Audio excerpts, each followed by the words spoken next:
Olá, boa noite, tudo bem? Vamos aqui hoje dar continuidade às nossas aulas gravadas e com isso nós vamos efetuar a gravação da aula de número 10. E dando início aqui à nossa conversa, a ementa da aula 10, nós vamos estar tratando de 5 capítulos baseados no livro do Marlon Tomasetti. O capítulo 9, que trata da questão do plano de recuperação judicial. O capítulo 10, que trata da apreciação do plano de recuperação judicial. O capítulo 11, que trata da concessão e cumprimento da recuperação judicial. E daí para a gente poder, para podermos estar aqui encerrando essa conversa de recuperação judicial, eu aproveitei e vou tratar também de forma bem objetiva e simplória sobre o capítulo 12, que trata da recuperação judicial especial, e ainda finalizando mesmo toda essa nossa conversa de recuperação judicial, o capítulo 13, que vem aqui a tratar da recuperação extrajudicial. Eu dou um conselho para você, meu aluno, que para a OAB e para a nossa prova você faça a leitura dos capítulos. Eu estou aqui fazendo a gravação de forma resumida, de forma objetiva, então tome isso como um material de apoio e não como o esgotamento da matéria, que eu acho que não seria possível. Então, no item número 1, pensando aqui na elaboração do plano de recuperação judicial, então, quem é que elabora esse plano de forma inicial? De onde isso parte? Então, inicialmente, esse plano ele é elaborado pelo devedor. Prof, quais são os elementos que devem constar nesse plano de recuperação judicial? Os elementos, você pega o seu VAD Bíblia Mecum, abra lá no artigo 53 da Lei 11.101 de 05, ali vai estar constando que os elementos necessários a estar nesse plano de recuperação a ser elaborado pelo devedor seriam os laudos econômicos, os laudos de demonstração de viabilidade econômica e até os meios de discriminação de como se dará essa recuperação judicial. Prof, me dá exemplos de meios de recuperação judicial para constar no meu plano. Serão medidas financeiras, medidas societárias, a questão de reorganização, incorporação ou fusão de grupos econômicos, intervenção do Conselho de Administração e Defesa Econômica, algum tipo de capitalização de dívidas, medidas referentes à gestão do devedor ou até a medidas de captação de recursos ou até de transferência de atividade. Então, quando você pensa num grupo econômico, você pode ter várias empresas ou até CNPJs vinculados que no pensamento aqui de uma recuperação judicial, talvez fosse possível você fazer uma eliminação de custo, uma fusão de empresas, ou a venda ou terceirização de determinadas atividades para buscar o quê?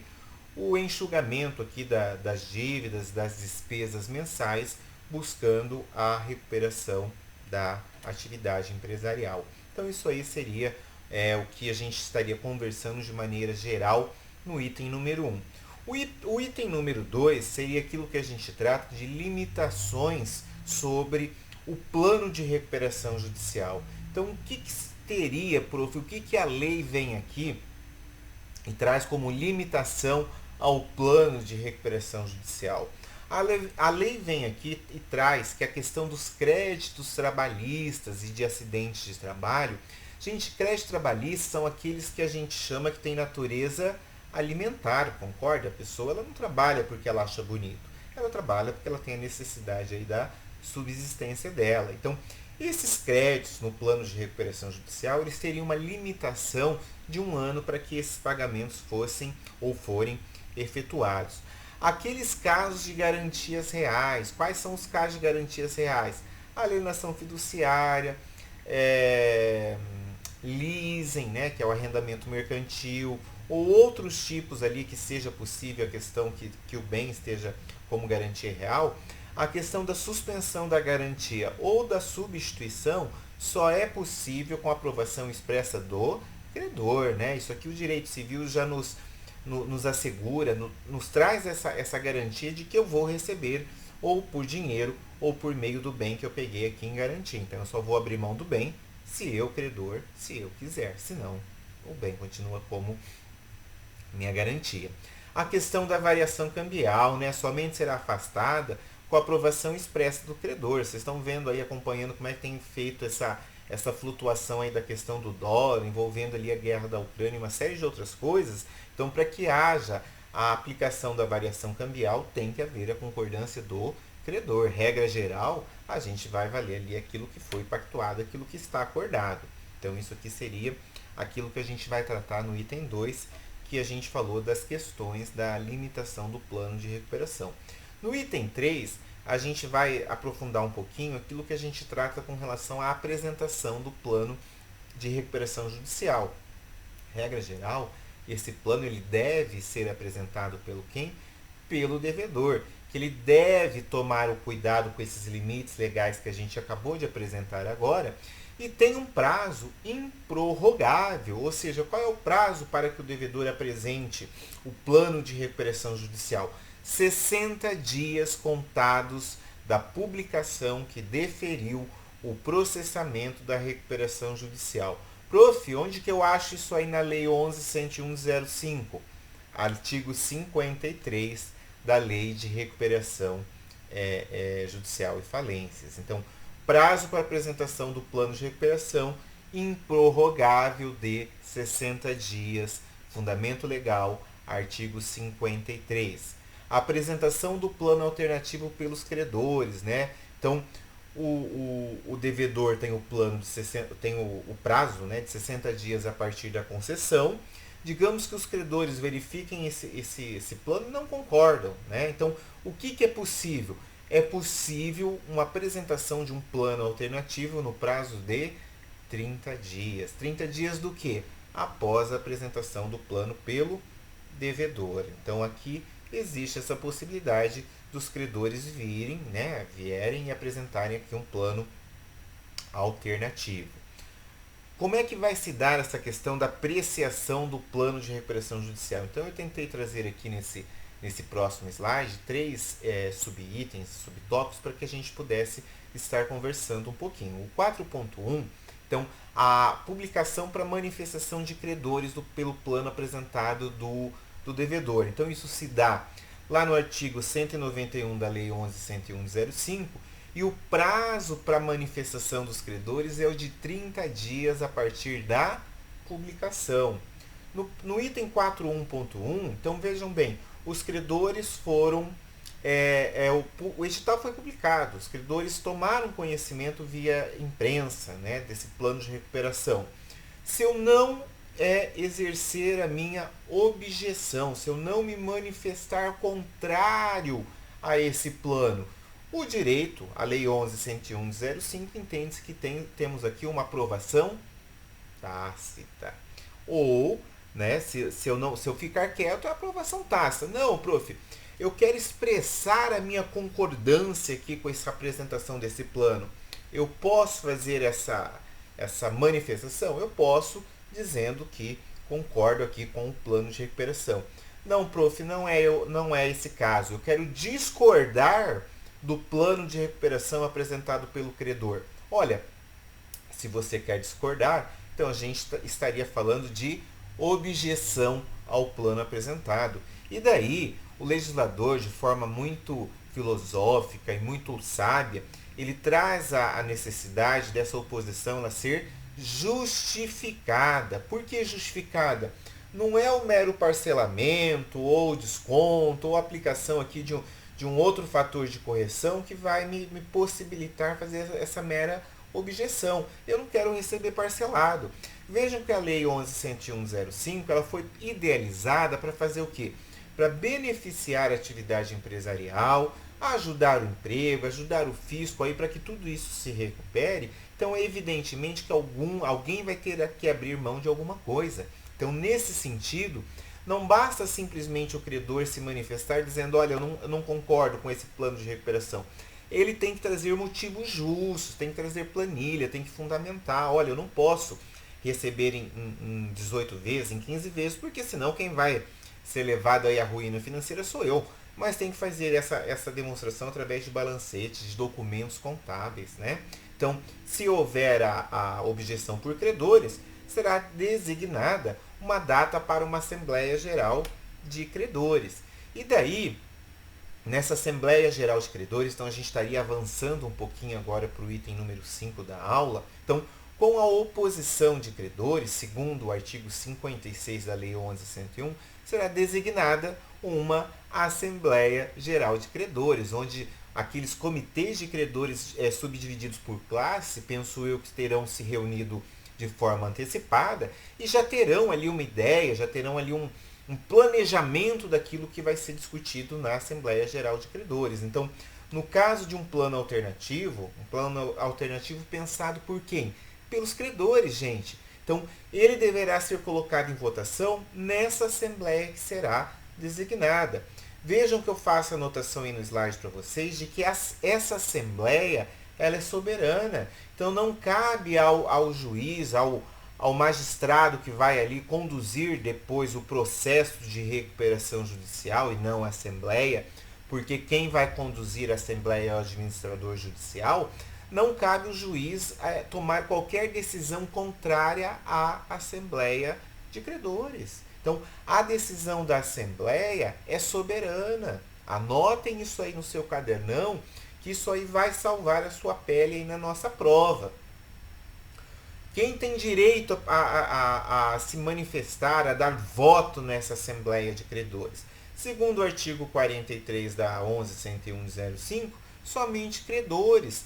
Por que somente credores? Terceiros interessados não poderão vir aqui se manifestar e exercer voto aqui, peso na Assembleia de Credores. Por quê? Porque eles são terceiros. Então, somente os credores poderão exercer aqui o direito ao voto nessa Assembleia de Credores. Prof, tem prazo para que o juiz marque essa Assembleia de Credores? Gente, regra geral, a recomendação, como os credores têm aquele 30 dias, né, para se manifestar, fazer a oposição ao plano apresentado pelo devedor, então entende-se que um prazo aí de 150 dias para essa designação da Assembleia de Credores seria justo. Por quê? 150 mais 30, a gente vai chegar a 180 dias. 180 dias seria aquele prazo, por exemplo, de prescrição de um título de crédito, ali, de um cheque. Então, pensando em evitar aí prescrição ou qualquer outra coisa, um prazo razoável para ser designada essa Assembleia de Credores seria o prazo de 150 dias, que somados aos 30 dias de prazo para impugnação, estaríamos ali contemplando um prazo final de 180 dias, que é o prazo prescricional do cheque. Por exemplo, prof, o que acontece se não for aprovado o plano de recuperação? Então não foi aprovado, foi para a Assembleia e a maioria deliberou para que não seja aprovado. Gente, a consequência da não aprovação do plano de recuperação está disposta lá no parágrafo 4º do artigo 56 da Lei 11.101 de 2005. A lei determina que o juiz ex officio, ou seja, de ofício, determine ou declare, decrete a falência do devedor. Eu vou repetir, porque essa informação ela é muito importante. Então, em não chegando à aprovação do plano de recuperação judicial na Assembleia de Credores, o juiz deve decretar a falência do devedor. Olha como isso é complicado. Então, vamos analisar o item 6 da aula, que o item 6 vai estar tratando da questão da concessão e do cumprimento da recuperação judicial. Então, a partir do momento que eu vou ingressar ali com o pedido de concessão da recuperação judicial, o que eu tenho que apresentar? Segundo o artigo 57 da nossa Lei 11.101/05, eu tenho que apresentar a certidão negativa dos débitos tributários. Por quê? Porque partam do pressuposto que o fisco, né, é o governo. Ele vai querer deixar para receber depois? Ele vai permitir que a empresa se recupere sem devendo para ele? Evidentemente que não. Então, a primeira regra aqui para você poder fazer um pedido de recuperação judicial é a apresentação das certidões negativas dos débitos tributários. Então, segunda coisa, que não haja concessão judicial por sentença, né? Que essa concessão desse direito de fazer a recuperação ela seja feita por meio de uma sentença ou por meio de uma decisão. Essa decisão, essa sentença, via de regra, ela só pode ser recorrida por meio de agravo de instrumento. Você vai dizer, mas professor, o Código de Processo Civil diz que no caso de proferida uma sentença, o recurso cabível é a apelação. Pois bem, mas aqui a gente é diante de um procedimento especial, que é a Lei 11.101/05, e no artigo 57 e seguintes vai estar dizendo que o recurso cabível para a decisão que deferiu ou indeferiu o processamento da recuperação judicial é o agravo de instrumento. Por que isso? Porque o agravo de instrumento é um recurso de competência originária do segundo grau. Então, o seu discurso, a sua tese de discussão será feita em segundo grau e o processo aqui, se for deferida, por exemplo, o processo de recuperação vai continuar. Então, regra geral, é agravo de instrumento. Prof, tem um prazo para que essa recuperação seja cumprida? Não tem um prazo, a gente estima ser em torno de 2 anos, mas pode ser prorrogado ou pode ser até um prazo maior.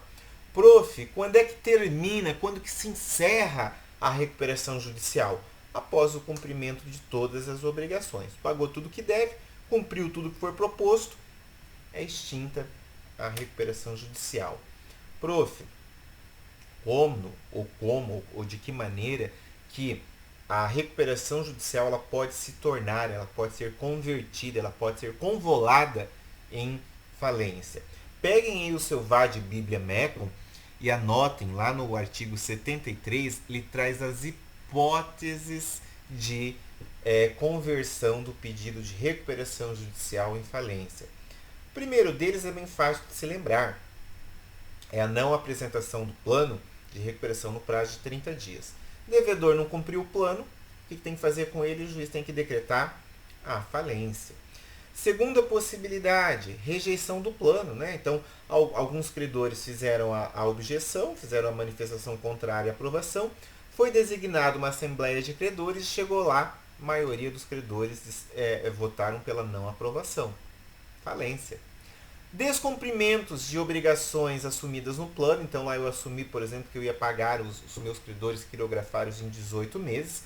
Não efetuei o pagamento, então qualquer um deles poderá peticionar aqui no processo e pedir a falência, a conversão do processo de recuperação a um processo de falência. Ou, letra D, lá, lembra daquela assembleia lá? Deliberaram pelos credores pela falência direta. A gente nem quer aprovar plano alternativo nem nada disso. A gente quer a falência aqui desse cara. Então, deliberação em assembleia. Descumprimento de parcelamento fazendário. Então, não é que a fazenda tenha participado aqui do plano de recuperação, mas sim que tenha tido um refis ou qualquer outra coisa nesse sentido e que o devedor não esteja cumprindo o parcelamento. Então, o fisco pode vir peticionar aqui no processo de recuperação judicial e falar, eu quero que seja convertido em falência. Ou, se ao longo aqui do processo de recuperação judicial estiver ocorrendo o quê?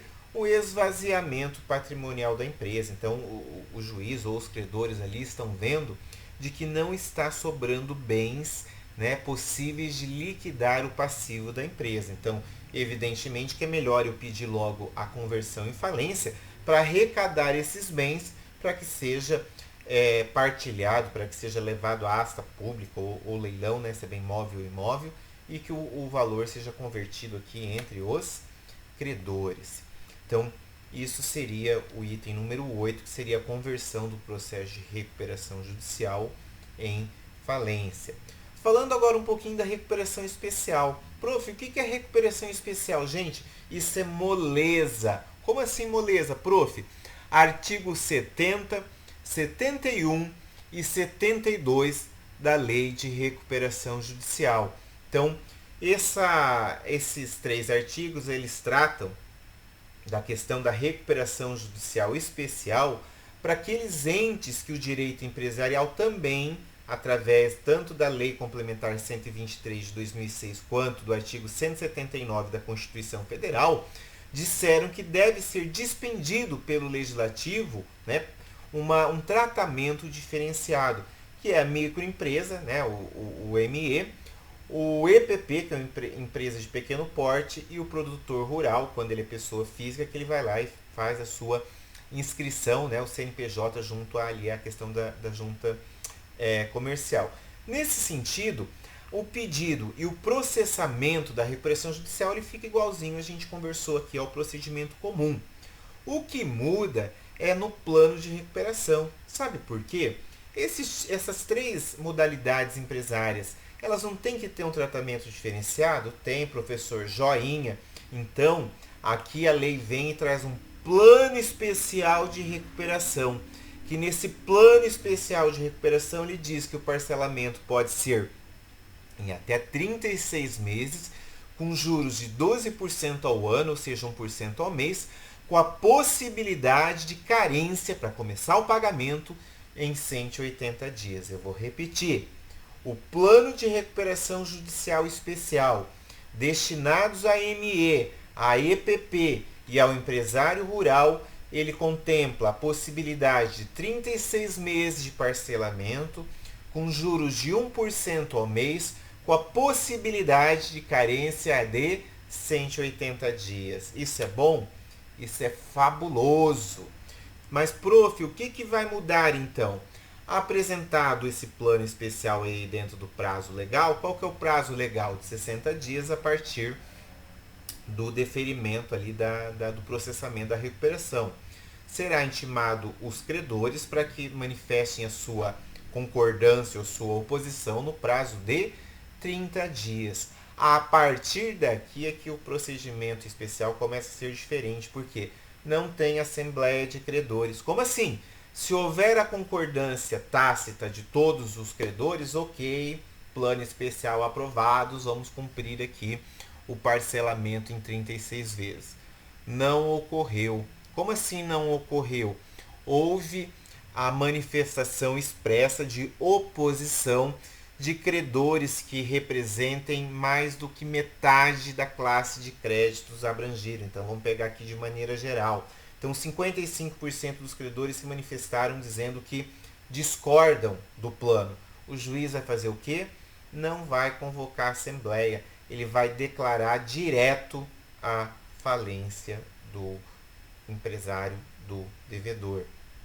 Que poderá fazer o quê? Poderá alterar o plano. Eles não aceitam em 36 vezes, mas eles aceitam em 24. Só que essa conversa vai ter que ser extrajudicial ou de maneira informal.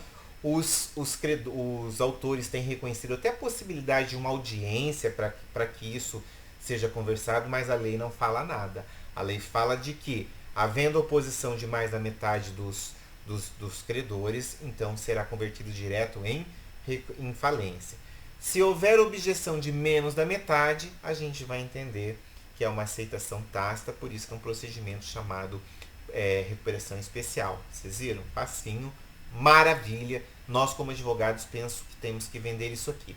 Item 10, acho que é o último item da aula, seria a questão da recuperação extrajudicial de empresa. A recuperação extrajudicial, gente, nada mais é do que um acordo firmado de forma extrajudicial. Nós não dependemos do judiciário, as partes foram lá, credores e devedor, e fizeram um acordo. O fisco não participa dessa recuperação extrajudicial e os credores proprietários, quem que são credores proprietários? Aqueles que, por exemplo, têm alienação fiduciária, os que têm arrendamento mercantil, o famoso leasing, esses não podem entrar. Por que não pode entrar? Porque é extrajudicial, é um acordo ali entre as partes. Prof, mas pode haver a homologação judicial? Pode. De quando?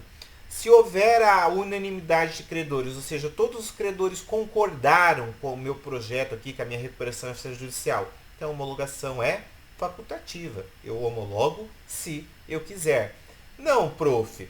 A maioria dos credores concordaram e temos uma minoria aqui que não concordou. Então eu tenho que fazer essa homologação judicial, por quê?